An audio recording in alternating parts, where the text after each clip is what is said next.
வில்லாளி மாவீரன் அப்படின்னா கர்ணன், வில்லாளி மாவீரன்னா பீஷ்மன், வில்லாளி அப்படின்னாக்கா துரோணர். அர்ஜுனன் யாரையுமே கொல்லலையா? எப்படி வில்லால?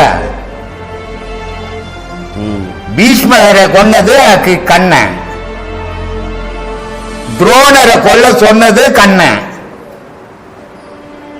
இல்லையா? துருபதனுடைய புள்ள துஷ்டதீமன்ல பீஷ்மர் துரோணரை வெட்டுறான், எங்க அப்பனை கொண்டான். அர்ஜுனன் எங்க கொன்னாங்க?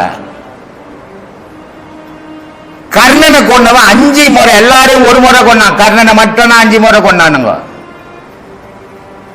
பிறந்த உடனே இந்திரன் போய் கவச கொண்டாடத்தை வாங்கி கொன்னான் இல்லையா? பரசுராமர் கிட்ட கலை கத்துக்கு போய் எல்லா கலையிலும் சிறந்தவனா நிற்கும் போது கண்ணன் போய் வண்டவாப்ப சொல்லிச்சு அவனை கொன்னான்.